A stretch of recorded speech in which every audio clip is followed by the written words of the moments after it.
Yo, yo, yo, yo, yo. It's another episode of the Money Game Show, man. We got RKT Appraisals here in the building, man. What's up, Rashidi? What's up, Kayleen? You know what? Let me put y'all up on the man. So y'all together and shit. You know what I mean? We got the Sir, ticker yes, sir. going. Make sure y'all go to rktappraisals.com or call 973-420-5028. It's better if you go to the website where you can schedule a free consultation with one of these guys, man. Get your budget right, get your credit right, get your life insurance right, all your financial needs in one spot, man. Real estate, property, investments, anything y'all trying to do. What's that? Roth IRA, all that cool shit, man. So I'll let these cats and they're gonna get it done for you. But we talking about why you should stop all those payment plans, right? So Rashidi, take it away. Yeah, man. The reason why I bring this up is because everybody these days now you don't even need credit no more. You don't even need good credit anymore to get these payment plans. What do I mean by that? Right now, if you see a TV at Walmart, they'll offer you no credit check financing where you want a TV for $500, you'll pay $30 a month or something like that. So what's happening is before it used to be okay, you have to have good credit to be able to borrow money. But now the economy is so crazy and so wild, everybody's approving everything. So you don't even need credit now to get half the stuff people getting. So people getting carried away. They got Netflix, they got Amazon, they buying TVs off of Walmart, making payments on that. So $10 here, $20 here, $30 here. I mean, it's everything. Furniture, Rent-A-Center is still alive, charging way more than they used to back in the day. Oh my God. It's worse than it used to be before. So you got people buying whole furniture sets, people buying washer and dryers, all kinds of stuff in all these payment plans. And so what's happening is people's entire checks is going to payment plans for all these random subscriptions and random items that they got. And the problem is that it's easy to say at the time, oh yeah, it's only $15 a month. Oh, it's only $25 a month for a gym membership. But by the time you look around, you got $25 for this, $30 for that, $80 for that, $400 card payment. You got rent $1,500. All these stuff add up. So people got to start being mindful and stop buying things you actually can't afford. Just because they give you a payment plan, you think you could afford $10, you really can't afford it, because all those 10s and 20s adds up to $2,000 a month worth of bills, and meantime your paycheck's only $1,800. I remember I remember a long time ago when I had Rent-A-Center, like I rented it back from Rent-A-Center, and I felt like I was never done paying off that bill. Like I kid you not, like I had it for like I think I was paying like maybe $50 a month for it, and I felt like I was paying into it to the point where I didn't know what was happening. After a while, I'm like, I had to, because I'm following up with them. I'm like, hold on, how many payments do I have left? Right? Oh, Mr. Smith, you have another 8 months left of payments. I'm like, but I've been paying this off for the past 2 years. But then what they didn't tell me that, oh, well, the interest rate on your payments was 7%. Oh, I forgot the exact percentage, but it was a high percentage. I'm like, why wasn't I told this when I first got to bed? They didn't tell me this. So then I'm not even paying off the principal. I'm paying some of the principal off, but I'm paying off the interest. And I'm like, yo, this is not cool.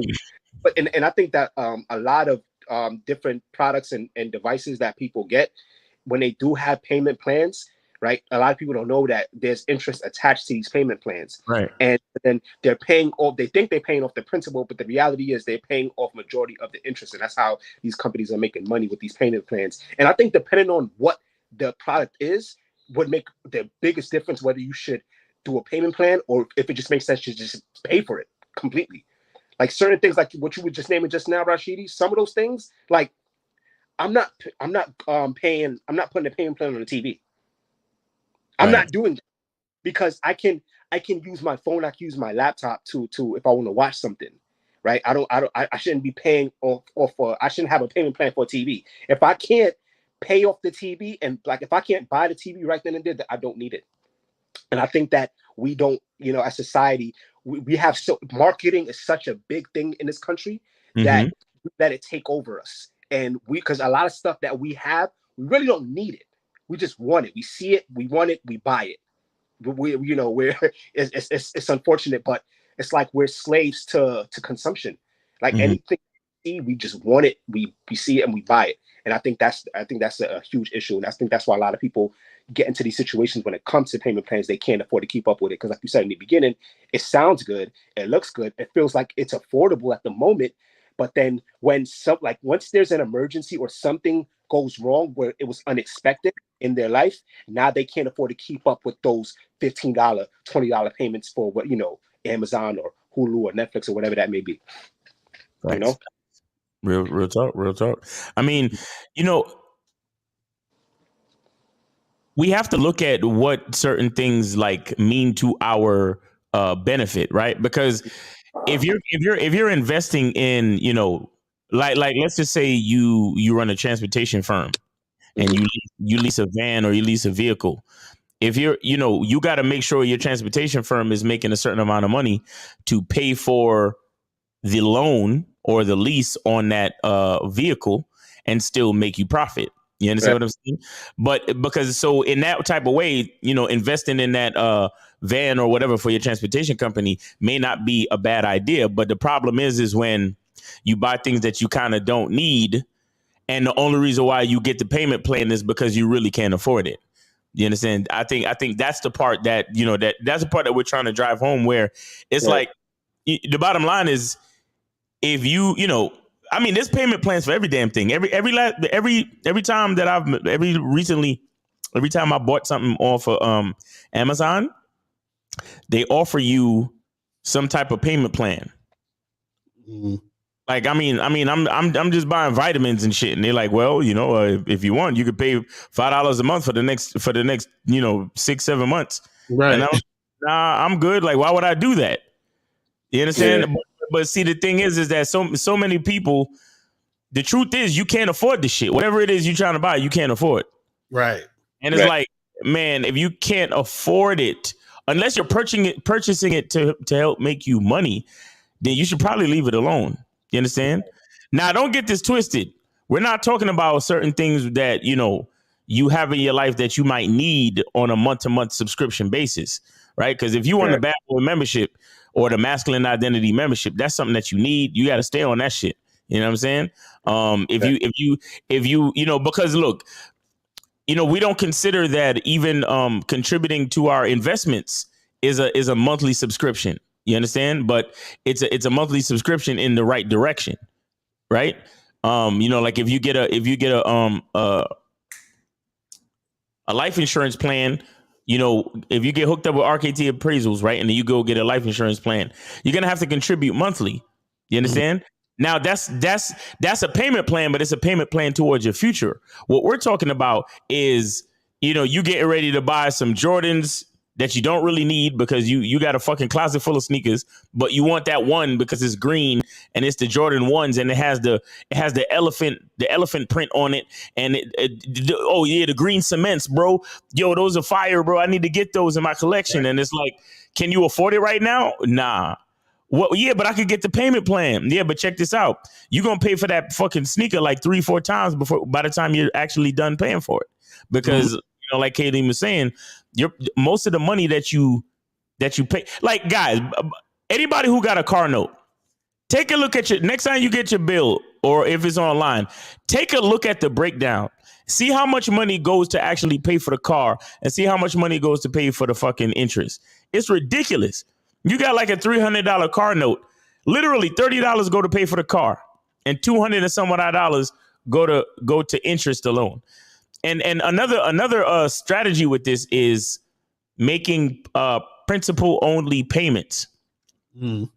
Making principal balance payments. So what that mean? That mean that you can make your regular payment, which will mostly go to interest and a little bit will go to the principal. But if you're a responsible person and you want to pay shit off faster, then you can send them a separate payment and tell them, whichever company that you're working with, tell them you want it to go all to the principal. So what that means is, so let's just say your monthly payment is $300, right? So like I said, $30 will go to the principal. So that means if you owe $1,000, that'll bring it to $970. and then the rest of the money goes to the interest. But if you say, hey, I want to pay another $70 that goes straight to the principal. Now you can knock it off and go down to where your balance is 900. And how that helps you in the long run is that whenever you pay on the principal, that means the balance gets lower faster. The lower the balance get faster is the less interest you pay over time, which is why they don't want you. So like there's some loans out there where they don't allow you to fucking pay on the principal. You understand what I'm saying? Because they want you to pay as much interest over time as possible, because the interest is based on the percentage interest is based on the balance. So the higher your balance is over time is the more interest you're going to pay. I'm tired. Yeah. Oh man. So are y'all saying you should stop all the payment plans and everything, or just like in general, don't do payment plans, because if you need to do a payment plan, you can't afford shit? That was they're saying? Yeah, I mean, you should only do pretty much. You know what I mean? You only should be doing payment plans like Miles was saying, necessities. I mean, if you got a bad back, you might have to finance a bed because you never gonna go to sleep. You know what I mean, type of thing. So the things you need. And I mean, you know, to piggyback off what Miles said and Kaleem said, you know, it's probably dinosaurs of people, but remember, the game has changed so much. At least back in the day, there was a layaway plan. And the layaway plan at stores was kind of like, all right, you did the layaway and you had a certain amount of time to pay it back. And if you didn't pay it, then you just lost your joint. And then that was it. So at least it was just a flat amount, so it wasn't a heavy loss. Because you know what happened to layaway, you saw a shirt for $200, you might have slapped $30 on there and forgot a couple payments and slapped $60 on there. You got away with $60. Right. But these days, layaway is ghosts. Now they got you stuck in this Walmart TV, that type thing where you got a $500 TV and you paying $50, and if you don't pay 2 months in a row, they come into your house to repossess a TV. So you know what I mean? So it's a whole different game now. Like, and you on the hook legally now. Back then on the layaway plan, it's just like, oh yeah, you sign a piece of paper, you're done. These situations, like, okay, no, they got your bank and account information. They can go in your account, take the money out, like you stuck. So once you signing all these little baby contracts, getting stuck in all kind of stuff, and then it's just hard to get out of. And now you in a whole all kind of stuff. I mean, even going back to Katie's point with the Rent-A-Center thing, you know, for the record, Katie, you paid for whatever you bought at Rent-A-Center 4 times over. That's how Rent-A-Center get you. That's how they got me. Yeah. I literally said that that's how they got me. I literally remember, because I got a set from Rent-A-Center back in my youth. You know what I mean? I think the set was like $500-$600, and you know, whatever the case was, and I couldn't afford to buy it, but I did Rent-A-Center. And then after I got done paying for it, I paid $1,500 for the same set. And I was like, dang, man, if I would just say 1 or 2 more checks and just did it, it would have been gone. But I paid $1,500 for a $500 set. And you look at it, it's like, wait, I could have bought me a leather set in real life that would have lasted 20 years instead of buying this cheap little set for $500 that look nice. That's super important, what you just said, because it's like, think about it. All of that because you don't have patience. And not just you, I mean, people in general, we don't have patience. So because we don't have patience, now we have to pay for us being impatient. Right. It costs. And that cost comes with interest. You get what I'm saying? And that's what people, so I guess also like Mr. Locario, so I guess it just depends on who the person is and what situation they're in, because everybody's situation is different. And so everybody's at a different stage in their life. So then I guess whatever, you know, whatever they have, whatever they see as value for them, will be the best thing to do to keep those payment plans going. But I know us Americans, right? We all have something, right, that we don't really need that we're paying for right now. And we must, I think the important thing is to identify what those things are and get out of those plans. And then as moving forward, just ask yourself, it's like, do you really need this? Like, what is this doing for you? What is the specific thing doing for you? Because then people buy things out of boredom too, just because they don't have nothing else to do. Right. You know what I'm saying? So I think it's a situation where people just have to understand that there are different ways to allocate funds and what to do with them. And you know, you call RKT Real Estate and Finance, and we can help you with that as well. You know, so definitely, you know, give us a call. Like Miles was saying earlier as well, you know, the best way to contact us is go to the site and book a consultation, and we could definitely help with that as well. A delayed gratification, 100%. 100% delayed gratification. So Absolutely. Shout out to between like, what's the difference between a payment plan and a what's it called? Like a subscription? Is that like, is it similar or is it like a difference? You know what I'm saying? There is a difference, but not much. Right. I mean, Right. a payment plan literally is just for pretty much particularly a particular item or whatever case is paid off.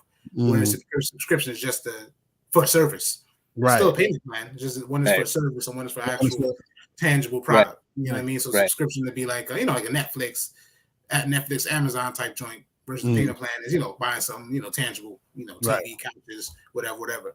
So they're both the same things, different two different products. Right. And how much does that fuck up your credit when you just be like, fuck it, I'm not gonna pay the rest on the payment? These days, that's how they get you. That's the back door in now. Because before you used to need to have credit to get these things. Now they go bypassing credit and doing this. So by bypassing credit, they're making the interest way higher and they're stretching it over a longer period of time. So that's why it's even worse. Because now you don't even have to have credit to get these things. You know what I mean? They're like, all right, you don't have to use your credit. Since we're not going to run your credit, we're just going to charge you about 3% more interest than you would have before. You add up a lot. So that's the little catch that they're not telling you that, but that's actually they do tell you that. Let me stop lying. They actually print it out. If you look at your bank card statement, and this is funny though, because I was looking at a statement, one of my family relatives, whatever the case was, and they were looking at it, it was like, wow, they was like, so it would take 11 years to pay off this $2,000 balance. Yes, that's why I tell you stop making minimum payments. So these companies actually do tell you that they fleecing you. They just gotta actually read. They actually legit tell you actually start reading. That's another story for another day. Start reading what you're signing. But yeah.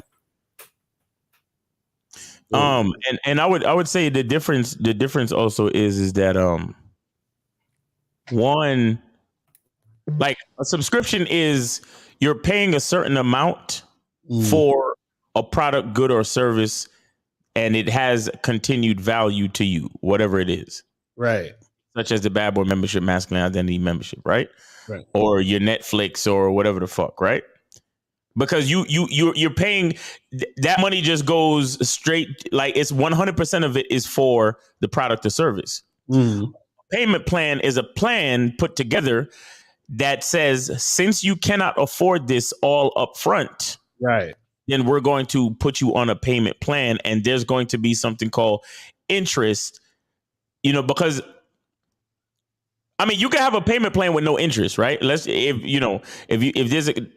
some companies out there that do shit like that where you can pay shit with zero interest for like the first year, and if you pay it off, then you don't pay no interest, and that would be your best bet too. Like set it up and divide the balance by 12 and knock that shit the fuck out.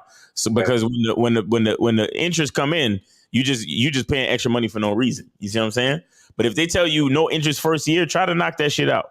But most of the times, it's the convenience of having the product now, and you cannot truly afford it. That's the whole thing with the payment plan.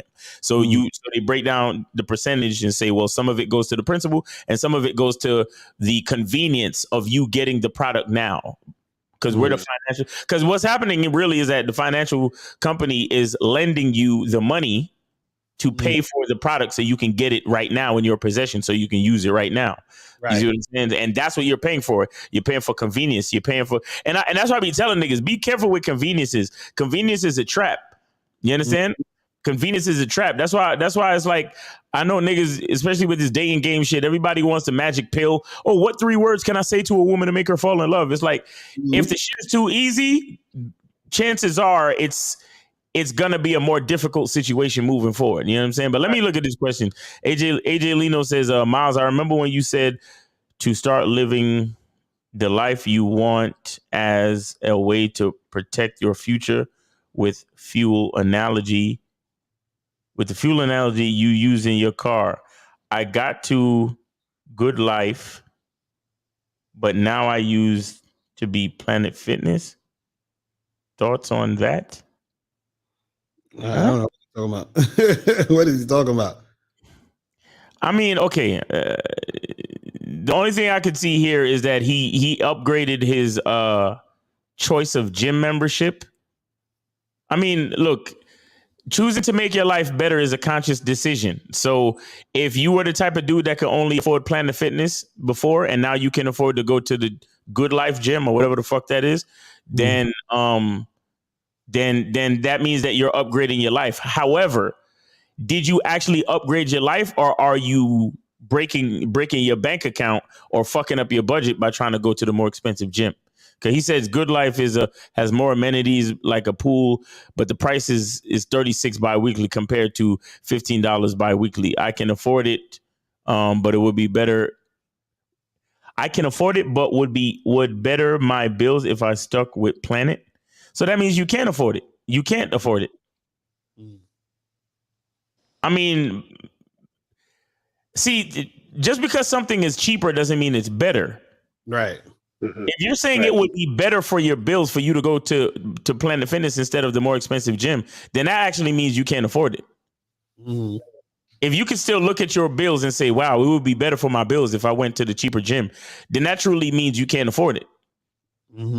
You understand? So take your ass back to Planet Fitness and stop fucking around. You need to make more money. That's what you need to do. You need to get more cash flow. You need to get a second income or another stream of income or make some more better investments somehow. But if you're still looking at your budget and saying to yourself, it would be better for my bills if I went to Planet Fitness, then what it means is the more expensive gym that you're at now, you're not in a place of abundance where you can afford it because you're still looking at your budget. Exactly. If niggas who can afford it, don't look at the price tag, nigga.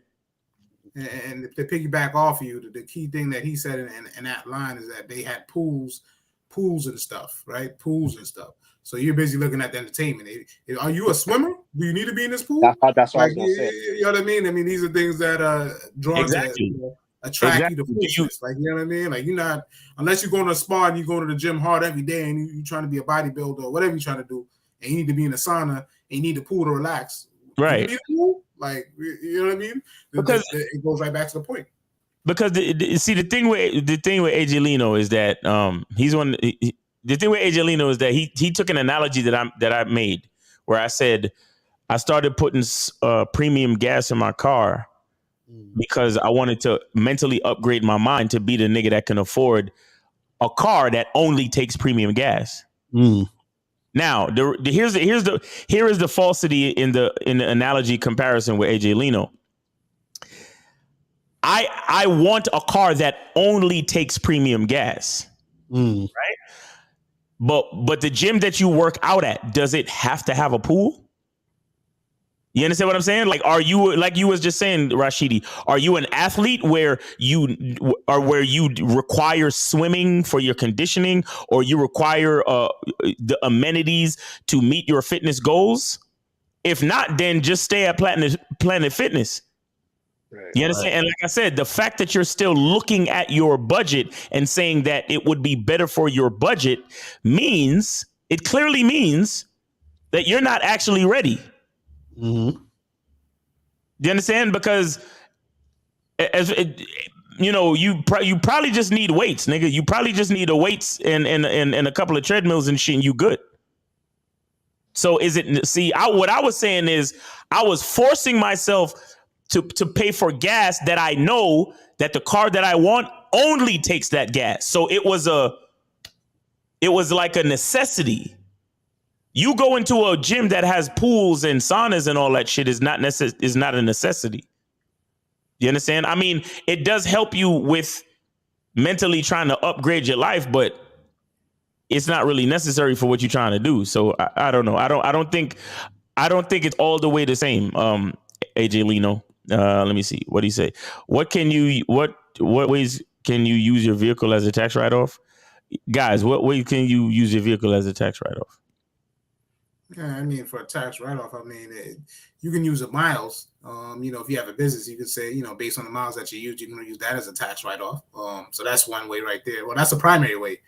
Outside of that, when it comes time to turn your car in, you can do a tax write-off because you can turn it into cars for kids. They have all types of programs, all that type of stuff. But the main thing is, as far as currently, is if they're using it for some type of business use, and therefore using the miles as a tax write-off. The tolls you go through, use that as a tax write-off. Those are the primary things. So whether it's your own business or, has to be a business, or at least you have to say you're doing it for a business. Or you can get one of those wrapped